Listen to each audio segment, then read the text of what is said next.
Hello, Garland Nixon here, hanging out with the one and only Larry C. Johnson, he of the great Sonar21.com. Let's talk.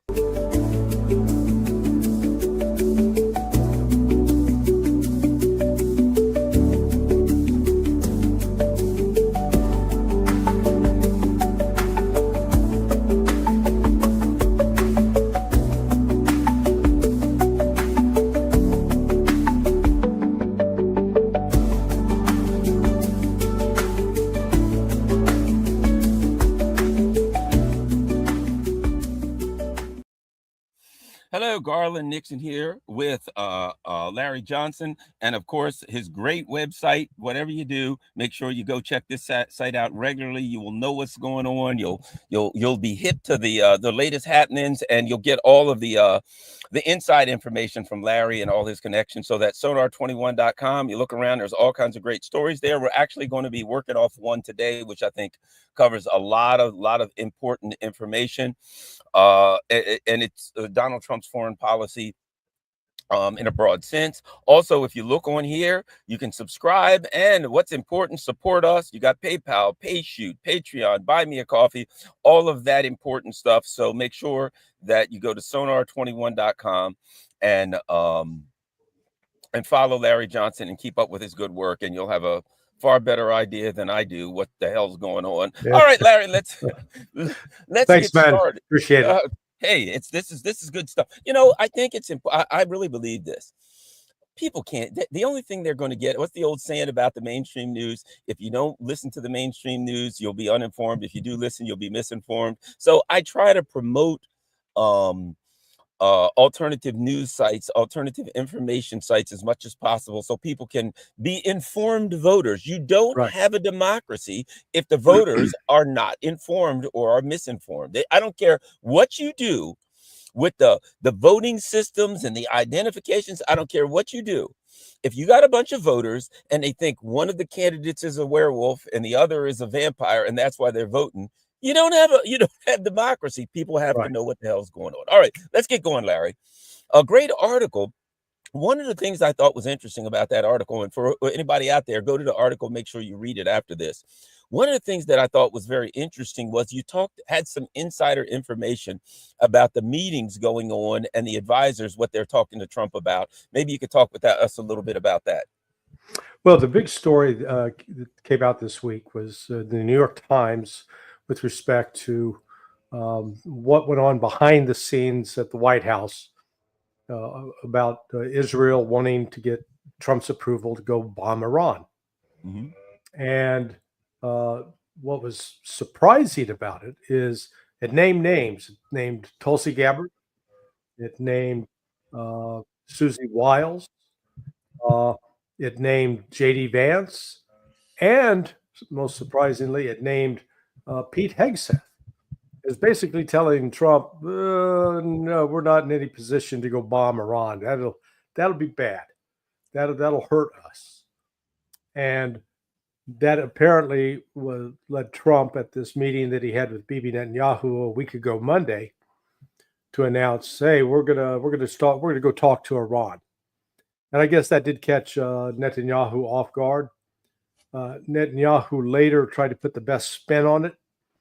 I had a disagreement with Ray, but I think Ray McGovern was correct on this, that Netanyahu was, he thought he had a deal with Trump that he could go launch the attack. So what that tells you, though, is that Marco Rubio is in favor of the attack. Michael Waltz is in favor of the attack. And we've seen now a shift in there was optimism following Witkoff's comments about the meeting with the Iranians on last Saturday. And he basically came out and was intimating that we could get a deal that would cap the amount of enrichment of uranium that Iran could do. Now, Witkoff was, it just shows he's a I'll say he's a well-intentioned negotiator, but he doesn't know what he's talking about, because he was on Hannity's show saying, well, they can do 3.6%, but they can't do 20%. Well, the 20% enrichment is part of their medical isotope industry. It is critical. It's a critical element that's used in medical procedures, such as fighting cancer. So there's no way in hell Iran's going to say we're going to give that up. You're asking them to stop, which is legitimate uh, research and medical practice. Um, then, it came out that Witkoff has started to say, no, they've got to get rid of everything. They can't have any nukes, no enrichment, no weapons. They're going back to the position that Donald Trump announced back in 2018 when he withdrew from JCPOA. And uh, just today, then, we've heard reaction out of Tehran from the foreign ministry. And, the Larry Johnson version of it is they going, what the hell? We just had an agreement last week, and now you're coming around with this crap? Just say, you don't come in and tell us one thing and then come out and say the other. So we're going to get together on Saturday. We're going to be in Oman again, and we'll want to hear you explain exactly what your position is. So, once again, we're, waiting for Godot. We'll be waiting to see what comes out of the meeting in Oman. If I had to make a prediction now, I would predict that the talks will fall apart, that the negotiations will come to an end, because the United States is levying demands on Iran that Iran simply will not agree to. So then the ball is going to be back in Donald Trump's court. And is he going to make good on his threats to attack Iran? If he does, it will mark the potential end of his presidency. Yeah, I think you're right. And what is really bad about that is you seeing an air of, for all this talk about Donald Trump having written books on the art of the deal and the art of the deal, and he comes in here as I'm the great deal maker, right?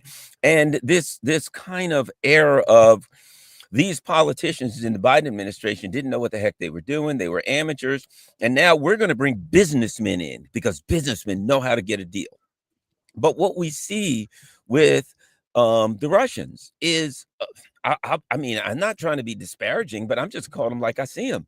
It looks like amateur hour. They go in and they talk about something and it seems like they're getting somewhere. And then they come out and it's, well, we've been talking with the Russians, but if they don't do what we say, we're going to levy unthinkable sanctions on them. And you're like, come on, after 20,000 sanctions, that's not a credible threat. It's not a plausible threat. You're going to crush them with sanctions. So they go in and they negotiate with someone, and it appears to be in good faith.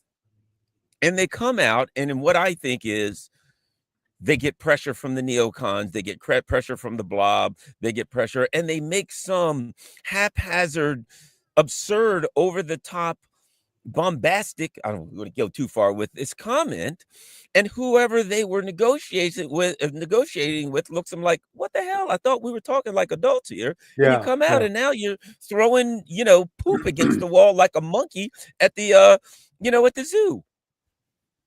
Yeah, Trump, I worked for a man once back when I was in college. He was a community organizer. He had been a Boy Scout executive. He was a great salesman. He could tell stories, and there were a couple of things that one time I remember he had told some story about what this particular event and how it transpired, and so I asked one of his colleagues about it, and he goes, "That never happened. He's just making it up." That's Trump. Without revealing the source, someone who's been in different settings with Donald Trump, where you're able to talk to Trump just like you yourself and maybe another person in the room.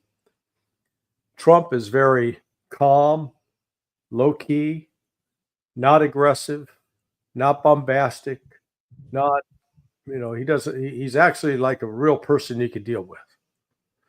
When you get some other people in the room, though, where he feels like he's got to show that he's the smartest guy in the room, all of a sudden he's talking and saying stuff. It's like, last week he says, "Hey, I stopped Nord Stream 2."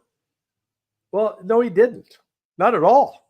Yeah, his administration tried to throw some roadblocks, but it just didn't even really delay it. It was only under Biden that the Germans finally refused to certify it, and then under Biden that they blew it up. So that's Trump. And so Trump, with all this bombast, confuses the hell and scares people around the world. We got to wait and see what he's going to do. And one way we'll know what he's going to do is what Witkoff says to the Iranians on Saturday.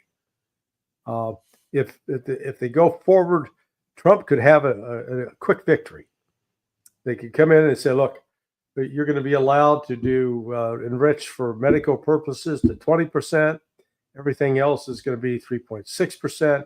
We're going to the U.S. will have the right to inspect, maybe even put permanent inspectors in place. Iranians go along with that, provided that the Russians and Chinese are there as well." So there's a deal to be had.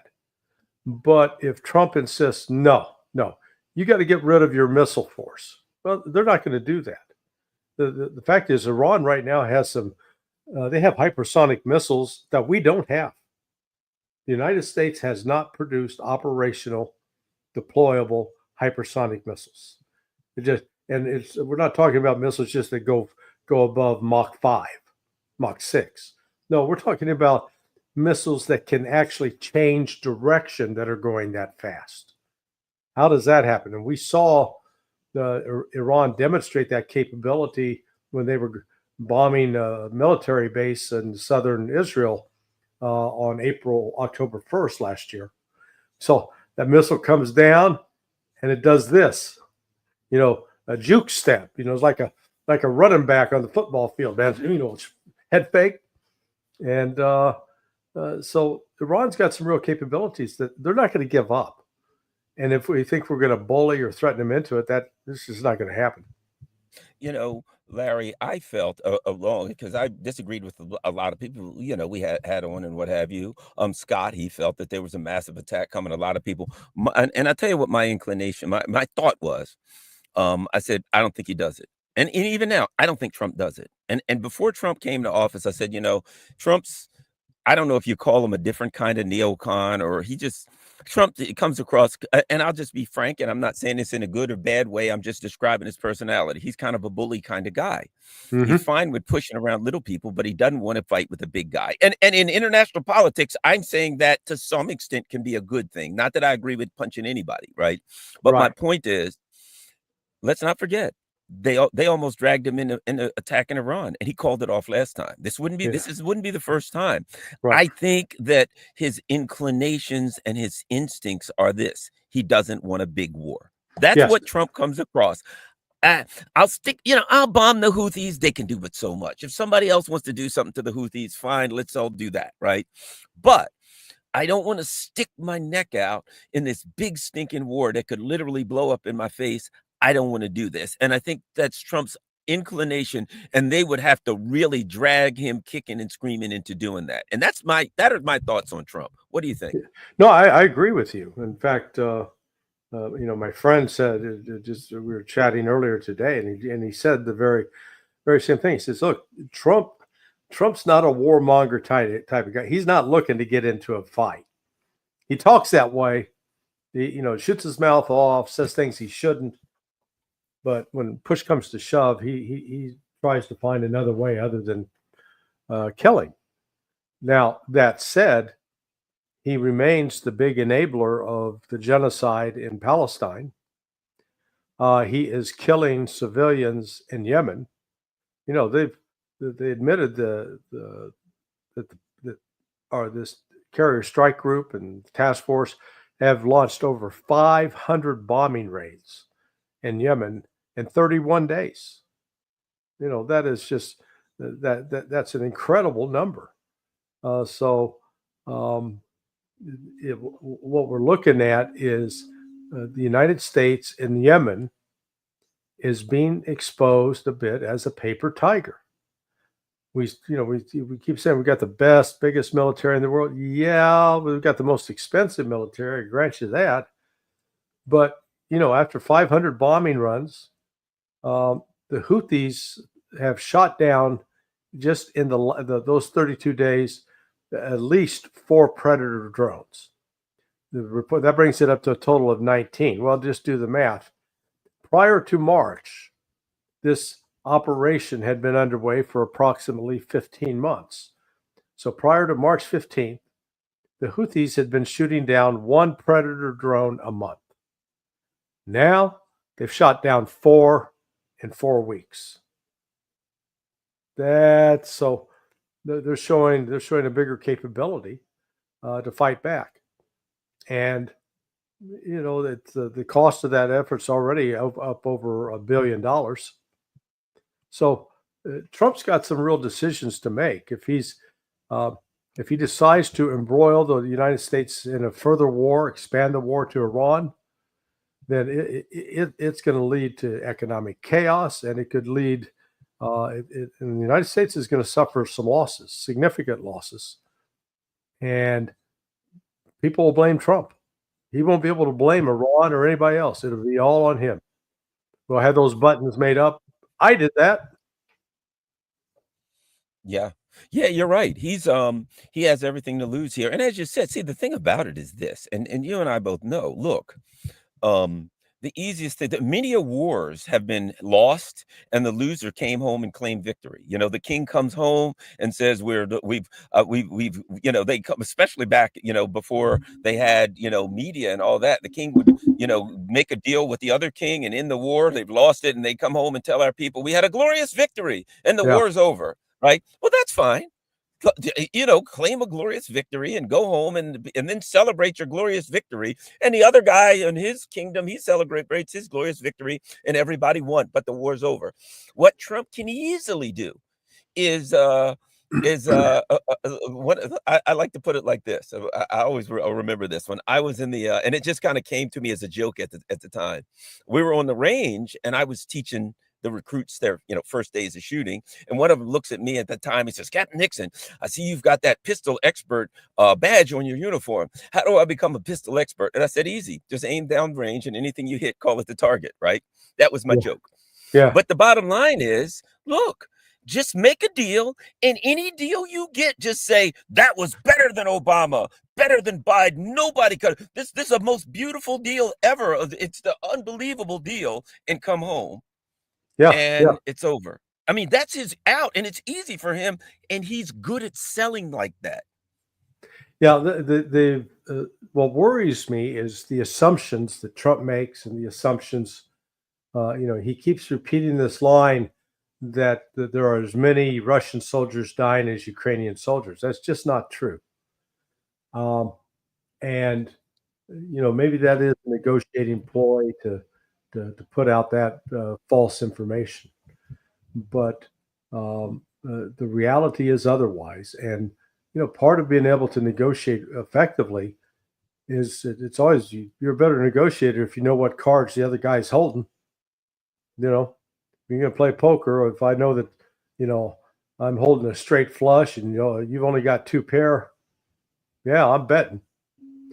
But if I don't know what you got and I'm betting, that my 2 pair could beat anything, yeah, boy, if we're playing strip poker, I'm walking out of there naked. Well, Larry, one of the things I think that is important now is, kind of reading the tea leaves, right? And one of the things that you've been talking about, a lot of people have been talking about, is there is a base in Poland, or somewhere nearby, that is used as a jump off point for everything from mercenaries to equipment into the Ukraine conflict. And then, interestingly enough, it ramped up a few 3 or 4 months before the conflict started, which kind of indicates that the start of the conflict was planned, amongst other things. But it seems to me that the activity in that particular base is dramatically reducing, which kind of implies that maybe, and here's my thoughts. The Trump team is looking at it saying, the Europeans are a pain in the neck. We're having a little trouble. The Russians are asking for max deals. Maybe we just walk out of this thing and leave the Europeans and the Ukrainians holding the bag, which, might I add, a lot of people from the very beginning said that's probably your best move. Yeah. Larry. Well, before I answer that, I saw one of the viewers had a question, Navy vet, that says, yeah, well, if the Houthis can hit an air base in Israel, why can't they take out one of our carriers yet? Why haven't they done that? Okay, what's the difference between an aircraft carrier and a fixed airfield in Israel? The airfield doesn't float. The airfield doesn't move. And it's always easier to get the intelligence data for targeting about a fixed site as opposed to trying to track a ship in a body of water, even the size of the Red Sea. I remember back when I was scripting exercises for the special operations community, and we'd put together a scenario about, some ship had been taken over by pirates or terrorists, and SEAL Team 6 had to launch to go rescue it. Figuring out how to track ships, I discovered, even with all of our advanced satellites and such, it was damn difficult. So that's the main reason, coupled with those ships have a pretty robust air defense system that the Houthis haven't yet penetrated. But one of these days they may end up sinking a ship. Now, back to your question, I want to add actually one thing to it though.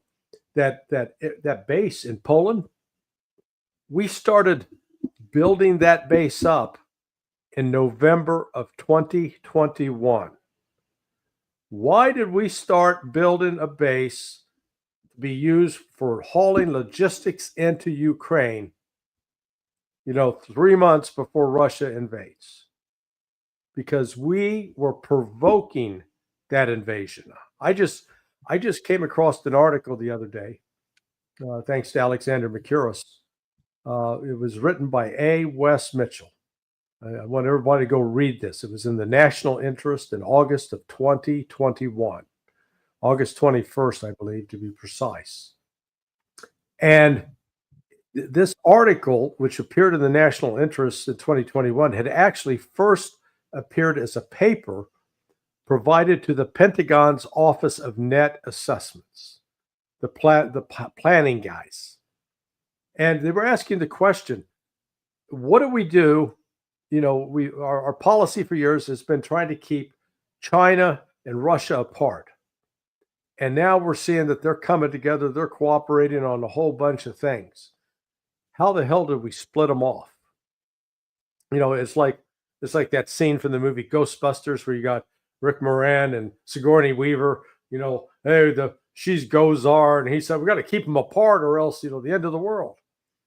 So this Mitchell character comes up, his proposal is this, that we think the best option is to embroil the Russians in another war like Afghanistan, only this time it's got to be Ukraine. And that we'll use Ukraine to inflict a defeat on Russia that'll be so serious, they'll be compelled to come seek alliance with the West. That was the damn plan. And that, in fact, from that point on, somebody made the decision that's what we're going to do. And going into 2021, they began preparing for it. They began moving troops. They opened up the base because they knew that if they were going to go to war with Russia, they wanted this war. Now, at least Trump is saying, okay, we're closing that base down. In Rezhno, I think it's called. It's in Poland. But we're still interfering in Romania, trying to keep that large base that's supposed to be built. So, the United States and the Europeans continue to try to provoke Russia. And, Russia's just handling business now.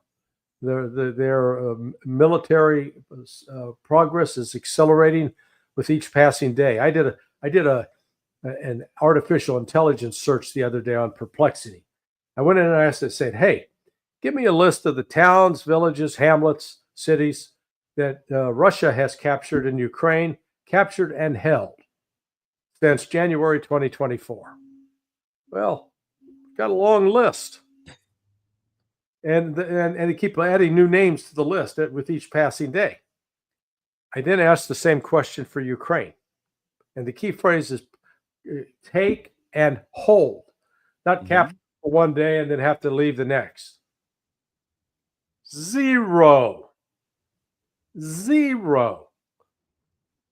That tells you about everything you need to know about the war, of which way it's going. These people, oh, it's a stalemate. Oh, Russia's struggling. Oh, Russia's going slow. You know, the West can't figure out what criticism they want to use. Initially, they were claiming falsely that Russia was using human wave attacks, meat grinder assaults. It was losing millions of soldiers. Now they're complaining, boy, those Russians are a bunch of cowards and wimps because they're not hitting Ukraine head on. They're going around the flanks and surrounding them. Yeah, that's called a smart policy. It's called smart war planning. So Russia, I predict before this is over, Russia will retake Kiev and they'll retake Odessa. And go ahead.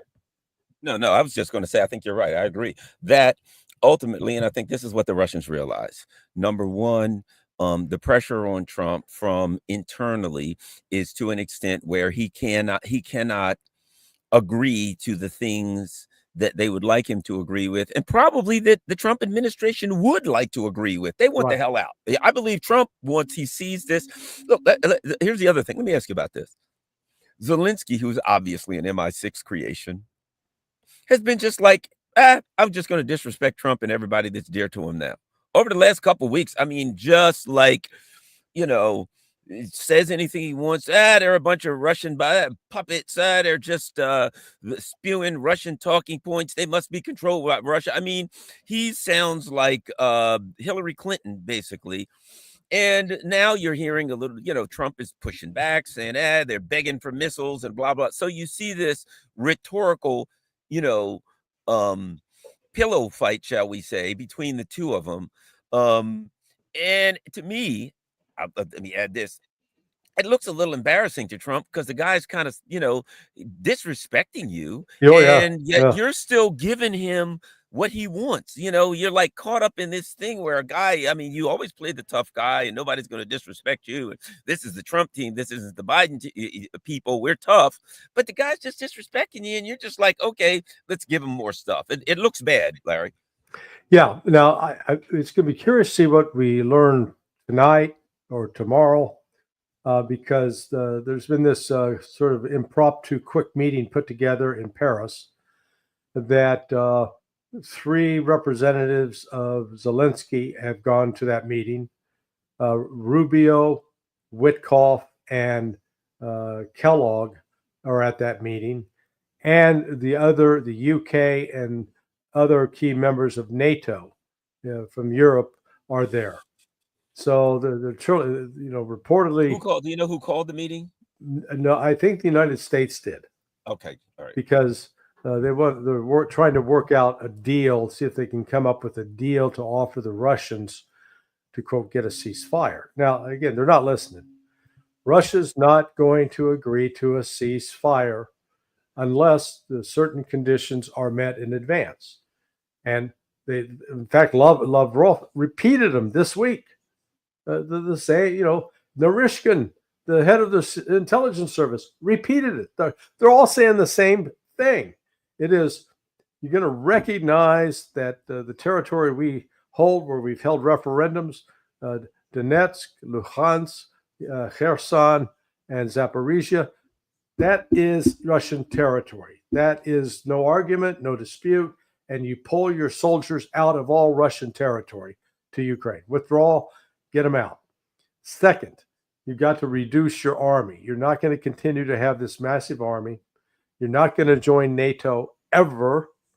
And you're going to have elections that are going to establish a legitimate government. Until those things happen, we're not doing any kind of ceasefire. Those things have to happen and be in place. Then we can talk about how to wind down the end of the war. And part of that destruction is, are we going to allow you to keep Kiev and keep Odessa? Because the longer, the longer this goes on, the more that's off the table. Then the Russians say, okay, we're taking those two. We've given you every chance. And so I think it's going to end militarily. This won't end diplomatically. I think you're right. And here's I see it this way. That's I was wondering who called it for this reason.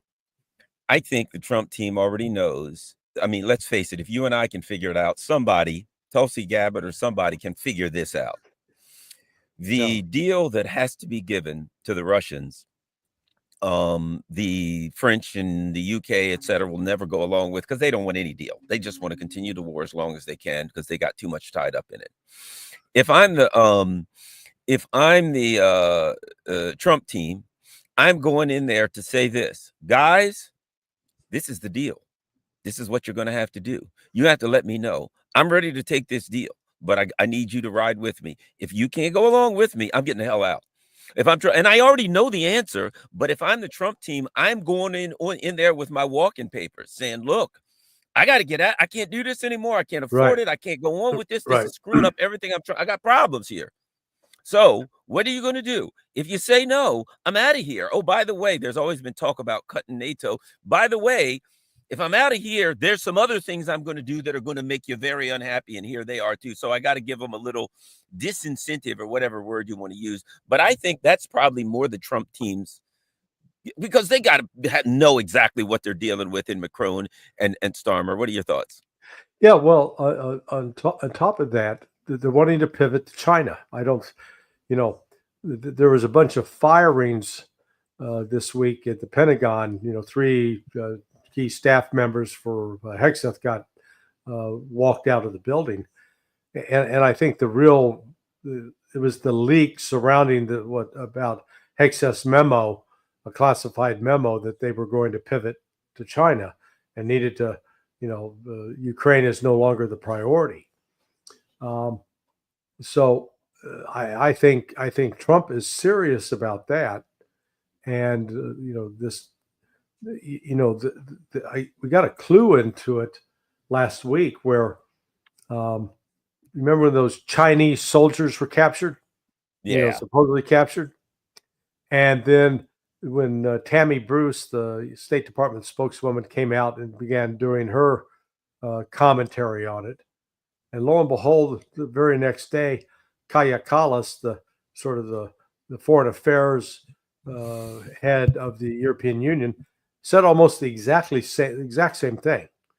So when you get the Europeans and the Americans coordinating on China, that lets let me know that's where this thing's headed. No matter what Starmer and Macron want to do with Russia, they're trying to lead a parade. Nobody wants to march in the band. Let me ask you this about that, because the struggle they're having with the Houthis, and they're tied up in that, right? And they're in the Middle East with, let's face it, no real way out. That is a slog that they ain't going to be able to get out for a long time, right? And there's which I might add, it certainly seems to me that this whole big part of this whole tariff mess was directly pointed at China. But here's my point. Hegseth said a while back, look, we've done multiple war games against China, and everyone we lose. We know we can't defeat China. We can't. He didn't say this, but everybody in the world saying, "Come on, you can't defeat the Houthis. Right. You sure as hell don't want to tangle with Iran. And how are you going to so-called pivot militarily to China? That would be suicide. You'd lose the first day.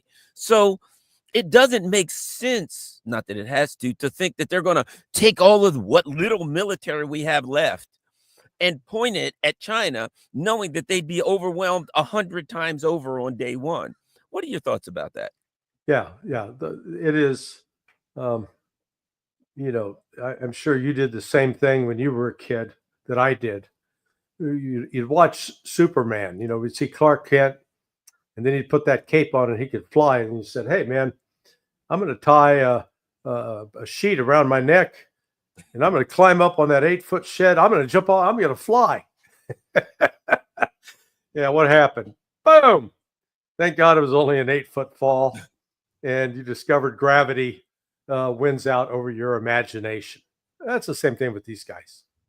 They're they are they continue to talk about China as an enemy. China is a military threat.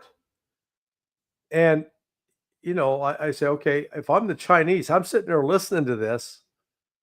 If I've got a neighbor outside my door who's out, hey, I'm going to come kill you, you son of a bitch. You know what? I'm going to take that threat seriously. I don't think you just funning me. And that's what the United States is doing. We keep threatening China and accusing China. I was listening to Elliot Abrams the other day. Just good God, uh, that evil little hunchback, and he is a hunchback. I mean, he's got scoliosis, and he's just a twisted soul inside.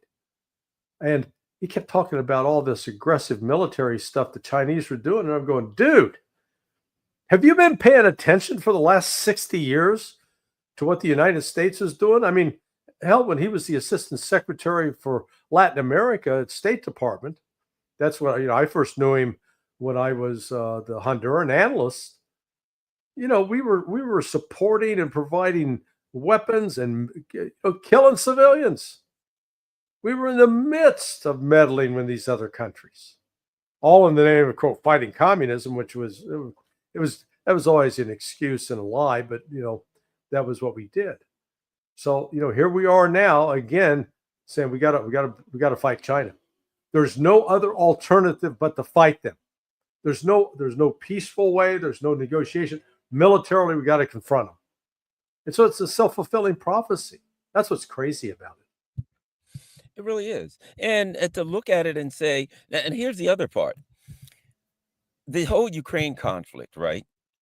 You can't get out of that because the Europeans, they're bananas, right? They won't let go, and so they're going to keep dragging this thing on. So that'll keep going on. You're dragged into this crazy conflict in the Middle East, and they're trying to sharpen up South Korea and the Philippines and Japan like they did Ukraine, so they can throw them at China.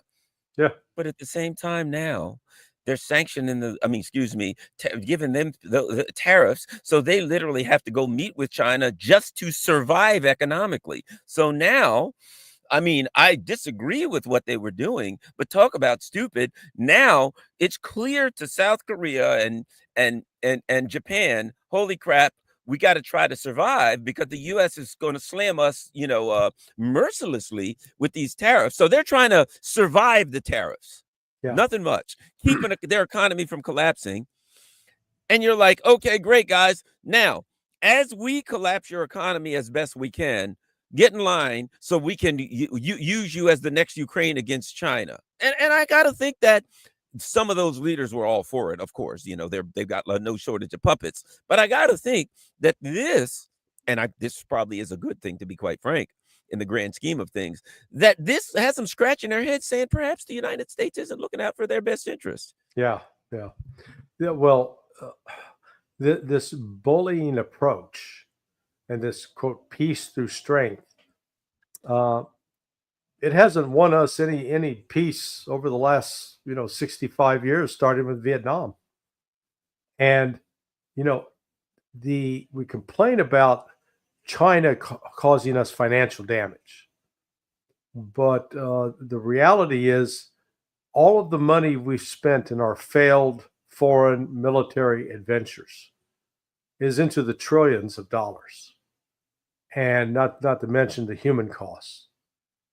And we're not taking responsibility for what we've done ourselves in creating this chaos and in overspending and in continuing to build up and expand the defense budget. You realize that the U.S. defense budget will effectively have grown 5 times the size it was 50 years ago. And, we no longer face a threat like we thought we claimed from the Soviet Union. And again, that whole era, you and I lived through it. growing up in the 60s and 70s, that the United States was busy building a world empire, but didn't want to call it that. And we wanted to pretend that we were all about democratizing other people. It was a grift. It was a scam. And let me ask you this. Trump. Okay, Trump comes in, he's saying all the right things, right? He's romancing everybody. I'm the peace candidate and you're paying too much for things and I'm going to bring down the prices and on and on and on, right? Oh, censorship is terrible. We got to stop censorship. And as bad as the Biden administration were, there were a lot of people who weren't even MAGA people or anything else who just said, you know what, my Biden administration's been terrible. Trump, you sound like you're making some sense. We want less war. We want somebody who's going to focus on prices. We're sick and tired of this censorship everywhere. I remember, they threw you off of YouTube on and on and on. Right. So Trump says, I'm giving you all of that. He comes on. He's literally just, look, I always say this. When you talk about free speech, how do I judge whether or not you have free speech? The First Amendment protects unpopular speech. How do you act when people say things that you disagree with? So I will judge the Trump administration's censorship on how they act when people say things that they disagree with. They get an F. They're literally throwing people into other countries, dragging people. Somebody writes an article that I don't care what anybody thinks about it. If you're against censorship, if somebody writes an article that you don't like, you say that's the one that has to be protected because that's unpopular speech, right? Censorship, absolute F. He tells us, hey, we're going to have peace, peace, peace. And people are like, well, you've attacked Yemen and you're threatening to bomb Iran. And now you're like, we got to shift to China because heaven knows if we can't take Yemen, we certainly got to take China. You're looking at the things that he promised. You're looking at these tariffs and the prices going up, and you're saying I put it like this. Let me put it to you like this. And I've said this. When Biden ran, he made a bunch of promises and he didn't even think about even the day he got elected, they were all behind him. Forget it. All lies. Trump is giving the appearance that he's doing the exact same thing that Biden did. And I don't know if you know this, his approval ratings around since he took office amongst independents has dropped by 30%. And this is why. Your thoughts? Yeah, no, I think he's doing a lot of damage to himself. Now, what my friend said to me as well, he said, because he had dealings with Trump before Trump got shot. And then he had dealings with Trump after he was the attempt on his life. And he said it's changed Trump. Trump is, it really caused a profound change in him, where he's actually probably now more tenacious and less worried about consequences of his actions. That he said, hey, they're going to try to destroy me no matter what, so I'm going to press forward full speed. And when the history of this presidency is written, Trump really, I think it's this month of April will be seen as a critical month, when he could have gone in the direction of peace, where he could bring an immediate end to the war in Ukraine, and force out Zelensky. He could bring an end to the war, Israel's genocidal war against the Palestinians. He could certainly end the war with the Houthis and stop threatening Iran, cut a deal with Iran, and negotiate a deal with China. I mean, I'm not trying to pretend that China is some innocent babe in the woods here. They've been guilty of a lot of egregious stuff, and but confronting it, calling them out, and forcing them to lose face around the world. Culturally, it's the wrong signal. And I always step back and say, okay, what's our ultimate goal here? Is our ultimate goal to piss off and humiliate the Chinese? Or is our goal to get where the Chinese are partners with us, working so we can have fair trade, and we can get them to crack down on the criminal gangs that are producing and distributing fentanyl, as an example. And I don't think Trump did that. He didn't think through and say, okay, what's my ultimate bottom line? What is it I want out of this deal? And then work backwards from that. He didn't do that. Well, it's like the Russians. Okay. They had their issues with Hamas, certainly, because Hamas, supported, fought against, were against Assad, and Assad was an ally of them. So they had their issues with Hamas. They had their issues with the Taliban for a number of reasons. What did they just do? They just met with Hamas and shook their hands and said, thanks for returning some people that, were held. They just said, effective immediately, the Taliban is no longer banned in Russia. Why is that? Because it's advantageous to them in their international plans. You know what I mean? Nobody out here. I remember, and one of the wisest things Trump's ever said, they were like, Putin's done this or that. And Trump said, we're no angels. So the reality is, you're in the world, the Chinese, the Russians, whoever, the Israelis, you name it. Nobody out here is angels. These are big, put on your big boy pants, go out here, sit down with the other guys. They're hard asses. In fact, one of the things that Trump said was, hey, look, the North Korean leader, the Chinese leader, the Russian leader, they're tough.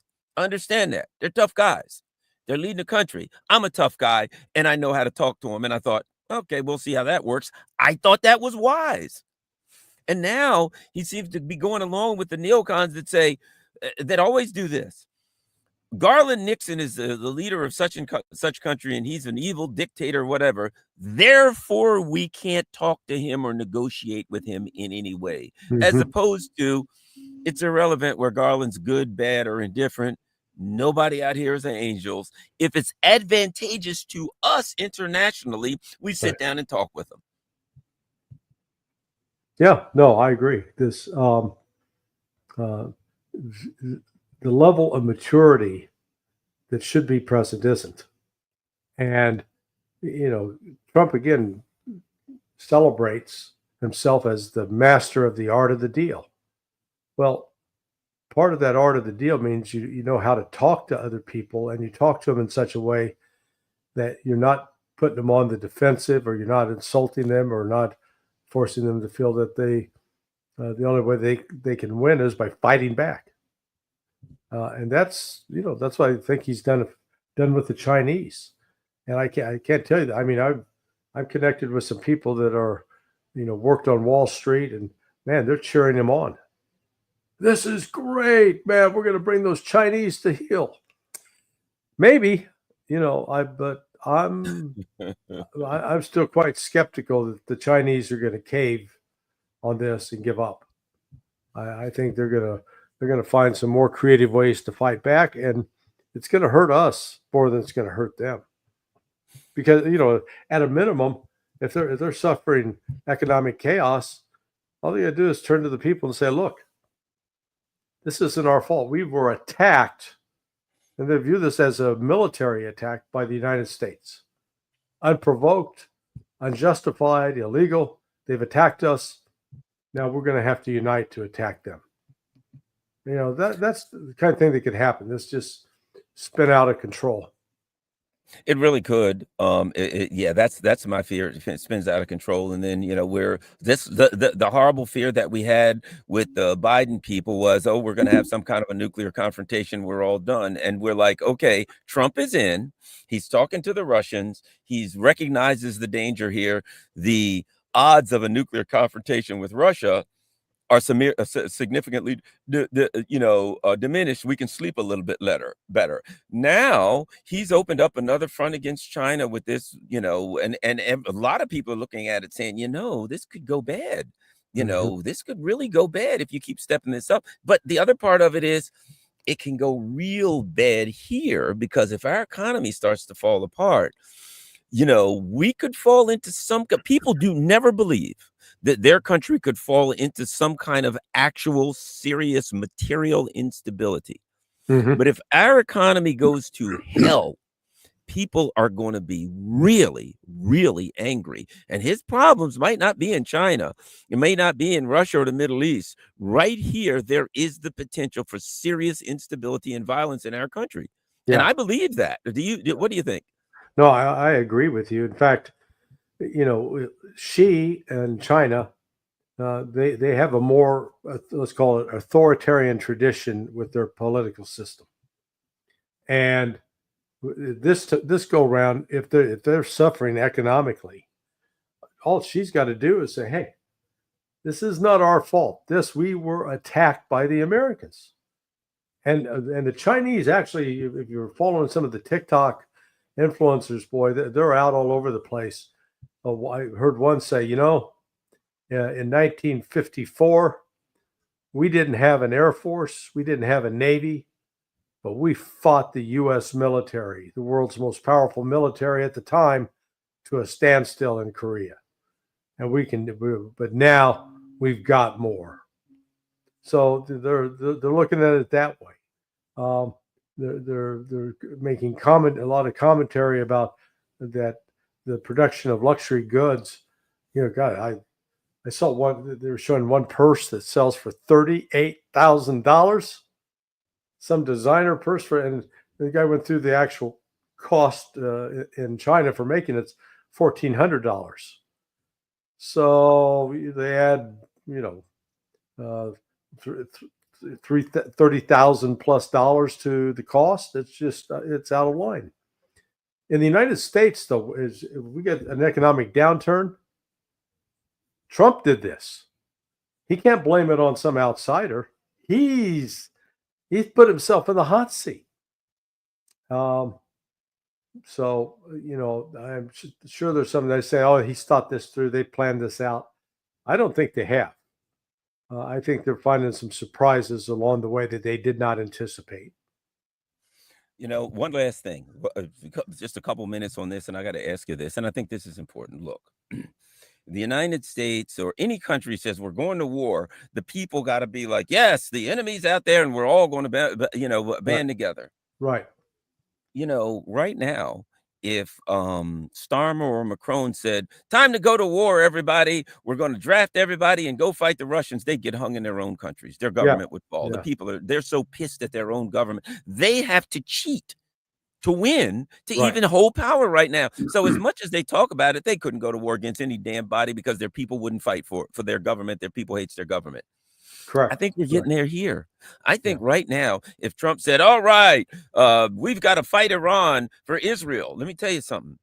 The young people in this country, 30 and under, and you tell them they got to go fight in a war for Israel, this country would be torn to shreds. You go start a war against China, where young people now are pissed. They can't pay their student loans. They can't get a decent job. They want to get married, but they can't afford a house or a car or to have children. Their future, they don't know what the hell they're going to do. They can't afford anything. They're furious. They're leaving both parties. They're becoming independents.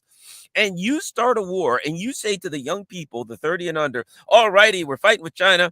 We're drafting you all and you're going to go. They'll tear this country apart and burn it down. They won't do it. Yeah. Yeah. No, I think you're right. It is, well,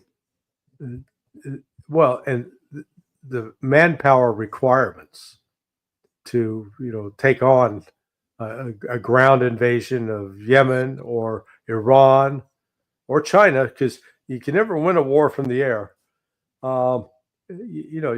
got a 452,000 man army. I think another 80,000 Marines. Well, we're barely at 500,000, and Russia right now already has 1.5 million men under arms. And it would take us, it'd take us 2 years, 3 years to find, recruit, and compel to recruit, draft enough people to, build our military strength up for the contingencies that we would need. And that's a minimum of a 2 to 3 year process. And this thing in Ukraine is going to be solved well before the end of that time period. Yeah, it's a disaster. Everyone, let's not forget Larry Johnson. He's got a great website. It's sonar21.com. Go there. There's all the latest information at sonar21.com. Go there. Make sure you subscribe and become a regular member with him. Also, there's various ways that you can donate. So a couple of things. Donate if you can. Even if you can't donate, you can share sonar21.com on all your social media platforms and just put a little post there that ask people to subscribe and ask people to donate if they're available. It's critical. We got 791 people watching right now, so that should be 791 shares today for sonar21.com. Also, if you can afford it, if you can become a Patreon member, buy me a coffee, whatever the case for this channel, fine. If not, it doesn't matter. Same thing. Make sure you share this on all your social media platforms. We're out. Thanks a lot, Larry. Hey, man, thank you. I appreciate the time. All right.